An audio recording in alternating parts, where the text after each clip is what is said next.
सबसे पहले BA BSc part 1 paper की जब बात करें, थर्ड ईयर का पेपर है, ये पेपर ए इसे कहते हैं। इस पेपर के टोटल 2 पार्ट्स हैं, एक पार्ट 1 एक पार्ट 2, या पार्ट ए या पार्ट बी से कह लें। टोटल 10 क्वेश्चन आएंगे, 10 में से आपने 5 क्वेश्चन अटेम्प्ट करने होते हैं। 50% चॉइस है आपके पास, 10 में से 5 आपने करने हैं।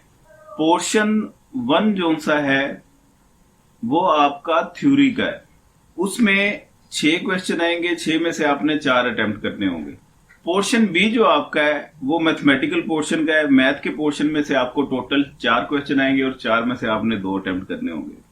3 पोर्शन एक में से आपने सिलेक्ट कर लिए और 2 पोर्शन बी में से आपने सिलेक्ट करने हैं। तो there are total 5 question out of 10 question you have to attempt. अब वेटेज इसका देख लें, 60% वेटेज थ्योरी का हो गया और 40% वेटेज आपका मैथमेटिकल हो गया। मैथमेटिकल में अगर बात की जाए, सबसे पहला जो यूनिट है आपका बेसिक मैथमेटिकल कॉन्सेप्ट, इसमें से एक क्वेश्चन आ जाता होता है। इसमें variables, types of variables, economic variables और टाइप्स ऑफ फंक्शंस हैं। तो इनमें से अक्सर वो क्वेश्चन थ्योरी का एक लाजमी पूछता होता है। बाज़ औक़ात इसके एक क्वेश्चन के 2 पार्ट कर लेता है और उनमें से एक पार्ट थ्योरी का होता है, दूसरा कोई न्यूमेरिकल एग्जाम्पल का वो पूछ लेता है और बाज़ औक़ात 20 नंबर का क्वेश्चन ही इस थ्योरी में से दे देता है। इसके बाद नेक्स्ट यूनिट है इक्वेशंस एंड देयर सॉल्यूशंस। ये मेरे पास हमीद शाहिद की बुक है, प्रोफेसर अब्दुल गनी की बुक में से भी तैयारी की जा सकती है, अच्छी बुक है। और इसके अलावा मैथमेटिकल पोर्शन में क्वांटिटी डिमांड, क्वांटिटी सप्लाई, ये मोस्ट इंपोर्टेंट एक एक्सरसाइज है आपकी, ये लाजमी आपने करनी है। 2 इक्वेशंस आपको दी होती है, क्वांटिटी डिमांड और क्वांटिटी सप्लाई की। इन दोनों इक्वेशंस की मदद से आपने इक्विलिब्रियम लेवल ऑफ प्राइस और इक्विलिब्रियम लेवल ऑफ क्वांटिटी ये फाइंड करनी होती है। ये मोस्ट इंपोर्टेंट है। और इसके साथ आपने इनकी इलास्टिसिटी ऑफ डिमांड कैसे फाइंड की जाती है, इलास्टिसिटी ऑफ सप्लाई कैसे फाइंड की जाती है, इनकम इलास्टिसिटी, क्रॉस इलास्टिसिटी कैसे फाइंड की जाती है। इंशाल्लाह अल्लाह की घर उम्मीद है 20 नंबर का आपका क्वेश्चन यहाँ से तैयार हो जाएगा। ठीक है, QD QS वाले क्वेश्चंस इनके तमाम, इनमें अगर टैक्स अगर गवर्नमेंट लगा देती है, कंज्यूमर साइड पे लगा देती है, तो उस सूरत में नई इक्विलिब्रियम लेवल ऑफ प्राइस क्या होगी, नई क्वांटिटी क्या होगी। अगर गवर्नमेंट सप्लाई साइड पे टैक्स लगा देती है, क्वांटिटी सप्लाई पे लगा देती है, तो उस सूरत में इंपैक्ट क्या आएगा इक्विलिब्रियम प्राइस पे और इक्विलिब्रियम क्वांटिटी पे।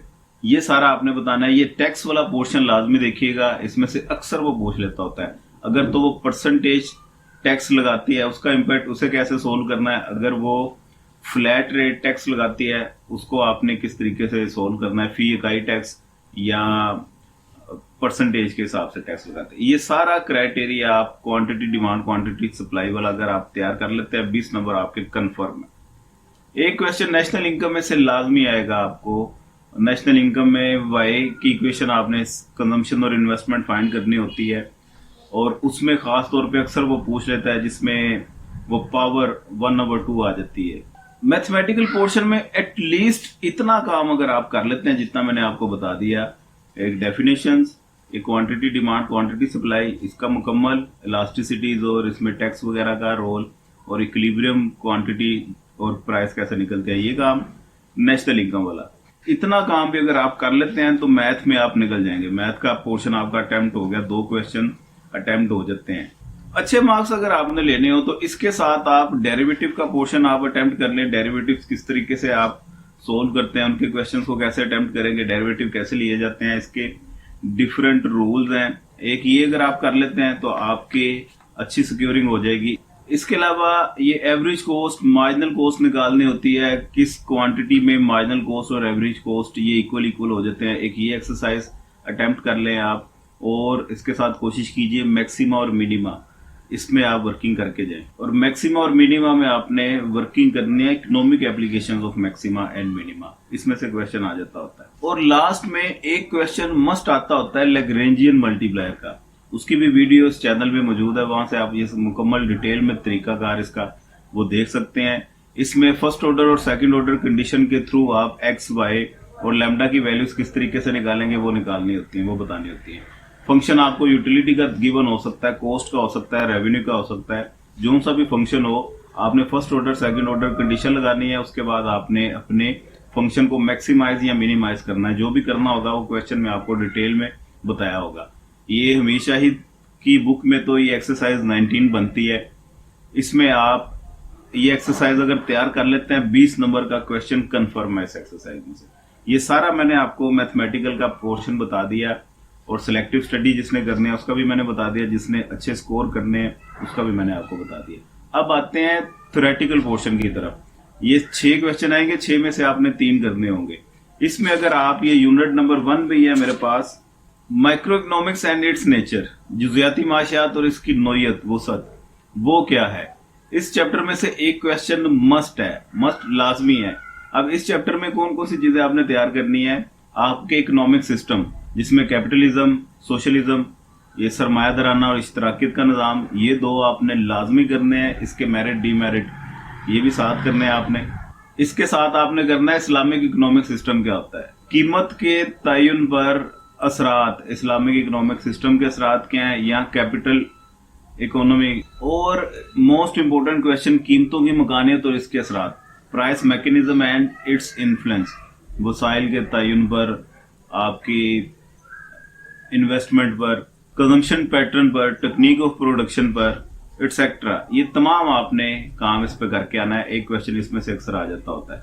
सेकंड यूनिट है जी मेरे पास थ्योरी का, theory of consumer behaviour, most important chapter है। इसमें से भी एक क्वेश्चन मस्ट है आपका। ये भी चैप्टर अगर आप कर लेते हैं तो आपने टोटल 3 क्वेश्चन अटेम्प्ट करने हैं, 3 में से 2 तो आपके हो गए समझे, पहले 2 थ्योरी के चैप्टर करने से। अब इसमें जो चीजें करने वाली हैं, यूटिलिटी अप्रोच, इसमें law of diminishing marginal utility, equi marginal utility, ये 2 आपने लाजमी करने हैं। इसके साथ आपने करना है खत अदम तरजीह, indifference curve, marginal rate of substitution, मुख्ततम शरह इस्तब्दाल जिसे कहते हैं, ये इस पे वर्किंग करें। प्रॉपर्टीज ऑफ इंडिफरेंस कर्व करके जाएं। इसके अलावा affect of different changes in consumer equilibrium, वो इनकम का अफेक्ट हो सकता है, वो प्राइस का अफेक्ट हो सकता है, सब्सटीट्यूशन का अफेक्ट हो सकता है। इनकम अफेक्ट और प्राइस अफेक्ट, ये 2 तो आपने लाजमी देख के जाना है, सब्सटीट्यूशन बेशक वो ना देखिए।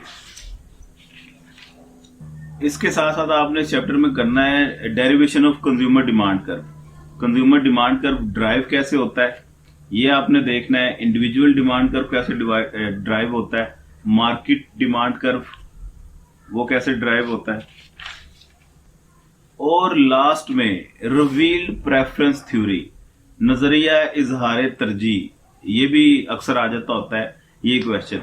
ये सारे इस यूनिट के क्वेश्चन आप कर लेंगे तो एक क्वेश्चन यहां से आपका अल्लाह के हुक्म से ये मैच्योर हो जाएगा आपका। इसके अलावा कानून मुतगय्यर तनासबात, लॉ ऑफ वेरिएबल प्रोपोर्शन अगर आप कर लें बाद वाले चैप्टर्स में से, अजारादारी, मोनोपली, ये वाला चैप्टर तैयार कर लें। परफेक्ट कंपटीशन, मुकम्मल मुकाबला, ये वाला चैप्टर तैयार कर लें। इन चैप्टर में से भी 1-2 क्वेश्चन आपके यहां से निकल जाएंगे। अजारादाराना मुकाबला, मोनोपोलिस्टिक कंपटीशन, अगर वो भी कर लेते हैं तो आपकी स्कोरिंग अच्छी हो जाएगी। तो इस पे आपने ये वर्किंग करनी है। ये पार्ट 1 का आपका काम हो गया सारा। मैंने आपको पेपर पैटर्न भी बता दिया और इम्पोर्टेंट क्वेश्चंस कौन कौन से हैं वो भी मैंने बताया।